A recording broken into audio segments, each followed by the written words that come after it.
ज्योति, ओ ज्योति, जरा सुन तो, कब तक ऊपर बैठी रहेगी? जी मम्मी जी, आती हूँ अभी, बस 2 मिनट। अरे 2 मिनट तुम्हारा कभी पूरा होता ही नहीं, मैं चाहे थक जाऊं चिल्लाते चिल्लाते। अरे बस उतर रही हूँ मम्मी जी। ज्योति एक काम कर, छत से कूद जा, सीधे नीचे पहुंच जाएगी। दीदी, इनको बस आवाज देने की आदत है, सीढ़ियों से तो हमें ही उतरना पड़ता है ना। सही कहा, पर सासू माँ का हुक्म तो मानना पड़ेगा ना। सासू माँ के कारण हमें मैराथन रनर बनना पड़ता है, ऊपर नीचे की ड्यूटी। दोनों में हल्की फुल्की हंसी मजाक से बातचीत होती है, लेकिन दोनों जानती कि नीचे पहुंचते ही ताने सुनने ही पड़ेंगे। अरे तुम दोनों सीढ़ियां उतर रही थी या बना रही थी? इतना टाइम क्यों लगा? मम्मी जी, सीढ़ियां पुरानी है, कदम संभाल कर रखना पड़ता है। हाँ मम्मी जी, ज्योति तो मानो सीढ़ियों की इनकम टैक्स ऑफिसर है, हर स्टेप का पूरा ऑडिट करती है। हिसाब रखने से ज्यादा काम में तेजी जरूरी होती है बहू। तेजी से उतर कर गिर गई तो घर में काम कौन करेगा मम्मी जी? वाह बहू, तुम्हें तो हर बात में कानून की धारा ढूंढनी आती है। वकील बनने आई हो या बहू बनने? सास के तानों के बीच सीमा मजाक का तड़का लगाती रहती है, जिससे घर का माहौल हंसी से भर जाता है। चलो ठीक है, अब खड़ी मत रहो, जरा रसोई में आकर मदद करो। जी मम्मी जी, अभी आ रही हूँ। ज्योति, अब तो मम्मी जी की नजर से बचना मुश्किल नहीं, नामुमकिन है। हाँ दीदी, यही सच्चाई है, अब तो आराम भी बंद।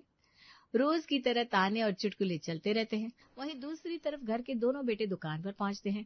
वहां उन्हें दुकान का नौकर रामू बिजली का बिल देता है। भैया जी, इस बार बिजली का बिल देखिए, इतना ज्यादा कि महीने की आधी कमाई खा जाएगा। क्या? 7,000 का बिल? अरे बिक्री तो इतनी हुई नहीं जितना बिजली का खर्चा बढ़ गया। सही कह रहे हो भैया, रोज मेहनत कर रहे हैं लेकिन नतीजा खाली जेब और भारी बिल। सोचना पड़ेगा आखिर दुकान में ऐसा क्या हो रहा है जो खर्चा आमदनी से ज्यादा है। दोनों भाई गंभीरता से चर्चा करते हैं, खर्चों का हिसाब जोड़ते हैं। तभी दुकान में एक ग्राहक दुबे अंदर आता है। भाई जरा ये 10 सामान निकालना, अच्छे से पैक करना और जल्दी भी कर देना। जी जी। देखो, ऐसे ग्राहक रोज आए ना तो दुकान चमक उठे। हाँ, लेकिन उम्मीद का फल देखना पड़ेगा, पहले सौदा पूरा हो जाए। करीब 15 मिनट दुबे दुकान में रुकता है, ठंडी हवा में आराम से बैठता है, फिर अचानक बहाना बनाता है। अरे रहने दो भाई, ये सामान अभी जरूरत नहीं है। साहब लेना नहीं था तो पैक क्यों कराया? बाहर बहुत गर्मी थी, थोड़ी देर एसी की हवा खानी थी तो बहाना कर लिया। देखा विकास, लोग खरीदारी नहीं हवा खाने आते हैं और हमारी जेब खाली कर रहे हैं। भैया अब तो फैसला करना होगा, दुकान में खर्चा कम करो वरना हालत और बिगड़ जाएगी। भाइयों के चेहरे पर चिंता साफ दिख रही थी। उन्होंने ठान लिया कि अब लागत घटाने की दिशा में कदम बढ़ाना होगा। सबसे पहले एसी बंद करना होगा, यही तो सबसे बड़ा खर्चा है और फायदा बिल्कुल नहीं। सही कहा, पंखा चलाओ, ग्राहक अगर लेना चाहेंगे तो बिना एसी भी खरीदेंगे। बिल्कुल, असली ग्राहक को सामान चाहिए, न कि सिर्फ ठंडी हवा। दोनों भाइयों ने तय कर लिया कि दुकान की फिजूल खर्ची बंद करनी है। 1 महीने लगातार सख्ती से नियम अपनाए गए। देखिए, इस बार का बिल आधे से भी आधा हो गया, ये तो चमत्कार हो गया। वाह, मेहनत रंग लाई भैया, खर्चा कम किया तो फायदा हाथ में आया। जब दुकान का खर्चा घट सकता है तो घर पर भी समझदारी से हम खर्चा कम कर सकते हैं। आज से घर भी हम दोनों संभालेंगे, खर्चे पर काबू भी रहेगा और सबको चैन की सांस भी मिलेगी।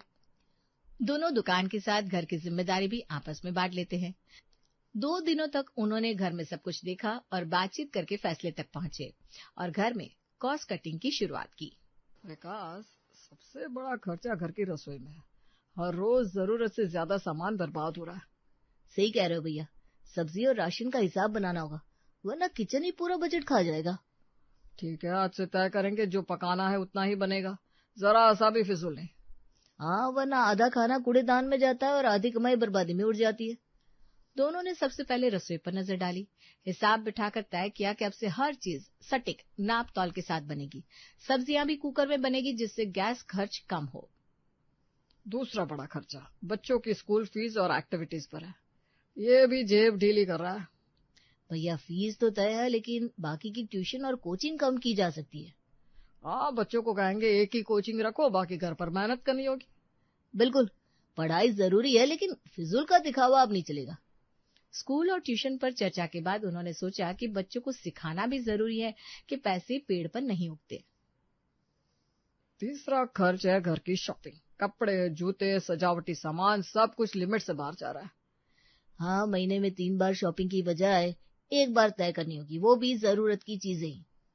वरना वार्डरोब भर जाता है और फिर भी नया चाहिए। ये आदत तो बदलनी होगी। आज से तय, कपड़े और सजावट तब ही जब वाकई जरूरत हो, फैशन का चक्कर छोड़ो। शॉपिंग की लिस्ट काटते हुए दोनों को लगा कि सबसे मुश्किल हिस्सा बच्चों की कॉपी किताब है, जो हर महीने बढ़ता ही जा रहा है। कॉपी किताब का खर्चा भी कम नहीं है, हर महीने नया नया खरीदना पड़ता है। भैया, बच्चों से कहेंगे कि पुरानी कॉपी पूरी करो, आधी छोड़कर नई लेने की आदत नहीं चलेगी। और किताबें, वो भी सीनियर बच्चों से सेकंड हैंड में मिल सकती है। ये तो आसान हल है। बिल्कुल, इससे बच्चों को बचत की अहमियत भी समझ में आएगी और हमारा बजट भी संभलेगा। 4 दिनों में भाइयों ने घर का पूरा हिसाब पलट दिया। जैसा उन्होंने बात की थी वही उन्होंने शुरू कर दिया।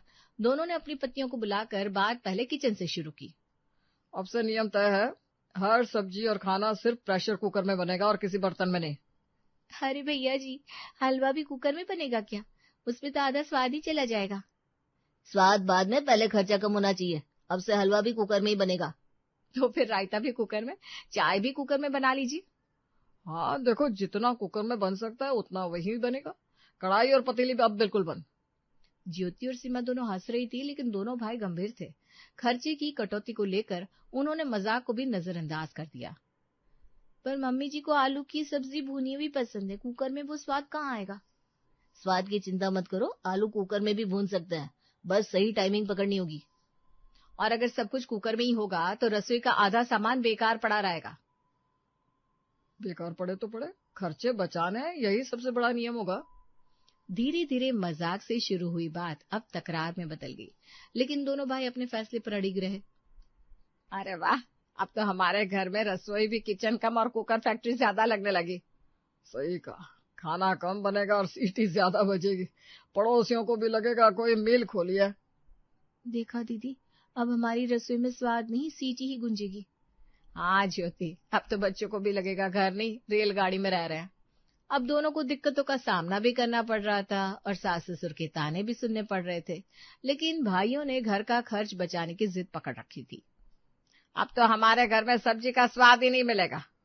हाँ भाई, पहले खाने की खुशबू पड़ोस तक जाती थी, अब पड़ोसी पूछेंगे घर है या रेलगाड़ी।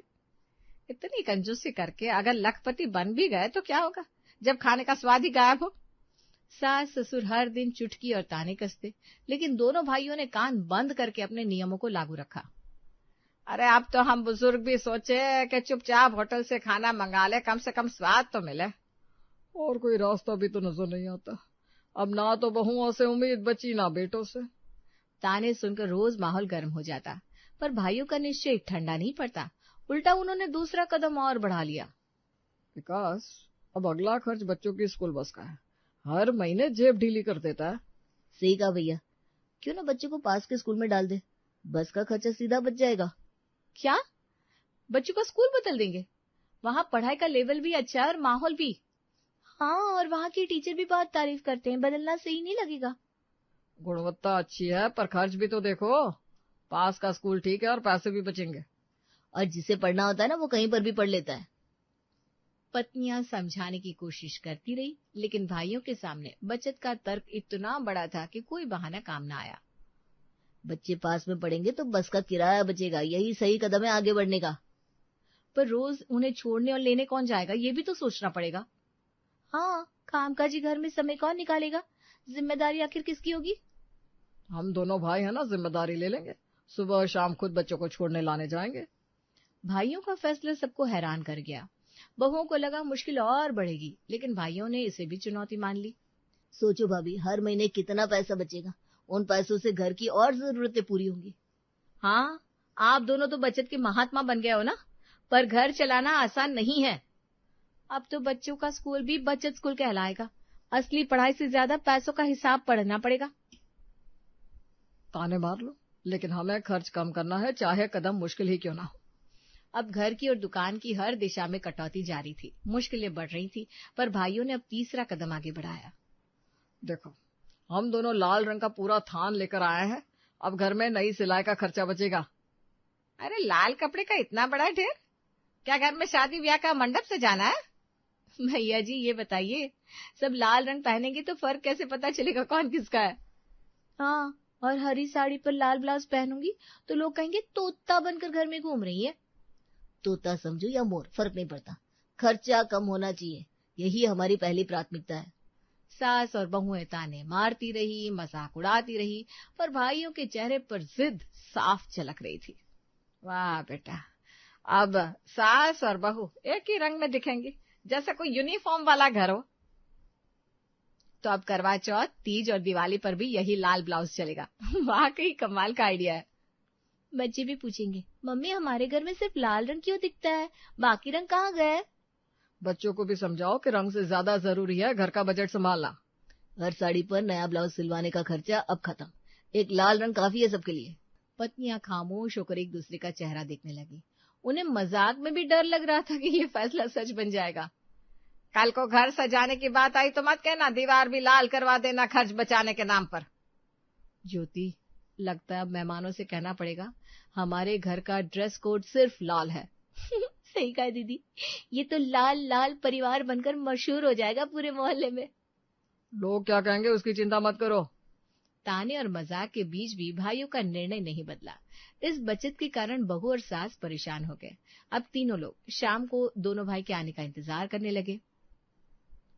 अगर सच में बचत करनी है तो सबसे बड़ा खर्चा बिजली का है, इसे तुरंत कम करना पड़ेगा। बिजली छोड़ो, दवाई पर रोज आधा पैसा बह जाता है, उसका खर्च घटाना भी तो जरूरी है। रसोई में रोज की सब्जी महंगी पड़ती है, सब्जी का खर्च कम करना ही पड़ेगा। हाँ, और हर दिन सब्जियों पर जितना खर्च होता है उतना और कहीं नहीं लगता। दोनों भाई ने बात सुनकर अपने परिवार वालों से पूछा, इसका कोई ठोस उपाय हो तो बताओ, वरना बातें करने से क्या फायदा होगा। सुभाष ने पुराना जमाना याद करते हुए अपनी बचत की तरकीब सबके सामने रखी। बिजली की जगह पुराने जमाने की डिबरी जलाओ, 4 पैसे कहीं से बच जाएंगे। ठीक है बाबूजी, ये लो पैसे, आप ही डिबरी का इंतजाम कर लेना। दवाई का हल भी है, घर में नीम, अमृत बेल और तुलसी लगाओ, दवाई घर पर ही मिलेगी। बहुत अच्छा सुझाव है माँ, ये लो पैसे, आप जो चाहे मंगवा लो और दवाई घर में ही बनाओ। अरे मैं तो कहीं नहीं जा सकती, लाना तो तुम दोनों को ही पड़ेगा। अब माहौल थोड़ा हल्का हुआ। बहुएं भी अपना सुझाव देने लगी, लेकिन बात फिर ताना और मजाक की ओर मुड़ गई। सब्जियों का झंझट ही खत्म करो ना, घर के आंगन में सब्जी का बाग लगा लेते हैं। हाँ, बैंगन, भिंडी, लौकी सब घर में होगा, बाहर से लेने की जरूरत ही नहीं रहेगी। ठीक है, ये लो पैसे, बीज ले आओ और सब्जियों की खेती शुरू कर दो। अब तो हमारा घर सच में बचत का अड्डा बन जाएगा, कोई खर्चा बाहर जाने ही मत देना। दोनों भाइयों को लगा कि अब सब कुछ आसान हो जाएगा, लेकिन उन्हें कहाँ पता था कि असली मुश्किलें तो अब बढ़ेगी भैया। भाई, ये मिट्टी और गमले ढो ढो कर लाने से तो हमारी दुकानदारी की ताकत ही खत्म हो जाएगी। सही कह रहे हो, आधा दिन तो इसी काम में निकल गया, अब ग्राहक कहाँ से लाएंगे। दोनों भाइयों के सामने तो अभी पहली ही मुश्किल आई थी, पर फिर भी वो हिम्मत जुड़े हुए थे। पैसा बचाने चले थे, लेकिन अब तो ज्यादा बर्बादी नजर आ रही है। ये सब क्या हो रहा है बेटा?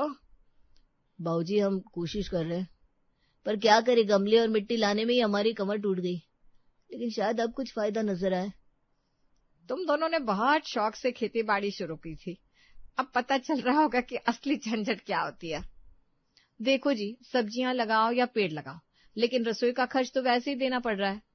हाँ, ऊपर से दवाई का खर्च भी कम नहीं हुआ, हर हफ्ते वही बिल हाथ में थम जाता है। सब कुछ करने के बाद भी सब्जी और दवाई का खर्चा अब भी देना पड़ रहा था, फिर भी दोनों भाइयों की जिद बरकरार थी। सच कहूं तो अब दाल रोटी चलाना मुश्किल हो रहा है, और आप लोग बस खर्च रोकने के नाम पर नया खर्च जोड़ रहे हैं। हम इतनी मेहनत कर रहे हैं, ऊपर से हमें ही ताने मारे जा रहे हैं। कुछ दिनों बाद कुछ पेड़ सूख गए, फिर उन्हें दोबारा लगाने पर नया खर्च करना पड़ा। घर के भीतर खींचतान और बढ़ गई। आखिर दोनों भाइयों को समझ में आने लगा कि उनकी गलती क्या है। भाई, सब्जी और दवाई का बिल वैसे ही है, तो इतना काम करके हमें मिला क्या आखिर। हम दोनों के सपनों की खेती ने तो हमारा काम 2 गुना कर दिया है, बचत तो कहीं दिख ही नहीं रही। देखो, कुछ पेड़ तो पहले ही सूख गए, उन्हें फिर से लगाना पड़ेगा, ऊपर से और खर्चा बढ़ेगा। हाँ भाई, और नर्सरी वाला भी कह रहा था कि अच्छे पौधे लेने होंगे वरना फिर से सूख जाएंगे। दोनों की बातें सुनकर सरोज से रहा नहीं गया और वो बोल पड़ी, लो, अब तो खेती में भी मुनाफे से पहले नुकसान झेलना पड़ रहा है, समझे मेरे होशियार बेटों। हम तो सोच रहे थे घर में हरियाली छा जाएगी, अब तो पैसा ही मिट्टी में मिल रहा है। ये सब इतना आसान नहीं है, रोज सुबह पौधों को पानी देना, देखभाल करना, उन पे खर्च करना, ये तो आप लोगों के लिए डबल टेंशन हो गई। दोनों भाइयों को एक बात समझ में नहीं आ रही थी कि इतना सब करने के बाद भी उन्हें डबल पैसे देने क्यों पड़ रहा है। भाई एक बात समझ में नहीं आ रही, सब्जी और दवाई का पौधा लग गया तो फिर पैसे क्यों दे रहे हैं? सही है, अगर सब घर में ही उगाना था तो खर्चे खत्म क्यों नहीं हो रहे आखिर? अरे बुद्धू बेटो, पहले पेड़ बड़े होंगे फिर फल देंगे, तब जाकर कुछ काम आएगा। हाँ, और दवा का पौधा बोया है तो पहले उसे जड़ तो पकड़ने दो, फिर असर दिखेगा। भाइयों ने आखिर मान लिया कि घर का हिसाब किताब चलाना उनकी समझ से बाहर है। दुकान की कॉस्ट कटिंग सफल थी, पर घर में नहीं। भाई अब साफ है, हमें दुकान पर ध्यान देना चाहिए और घर का काम पत्नी और माँ को सौंप देना चाहिए। हाँ, खर्च बचाने का असली तरीका दुकान में था, घर की बचत तो उल्टा मुसीबत ही साबित हुई। आखिरकार आपको हमारी कीमत का एहसास तो हुआ। घर का पहाड़ जैसा काम कोई मजाक नहीं होता। हाँ, घर की असली अर्थव्यवस्था तो औरतें ही संभालती हैं, बाकी सब बातें बनाने वाले हैं। अब तो यकीन हो गया होगा कि घर और दुकान अलग दुनिया है, औरतें घर बेहतर चला सकती है। दोनों भाइयों को आखिर समझ में आ गया कि कॉस्ट कटिंग सिर्फ दुकान पर ही ठीक है, घर संभालना औरतों का ही असली हुनर है।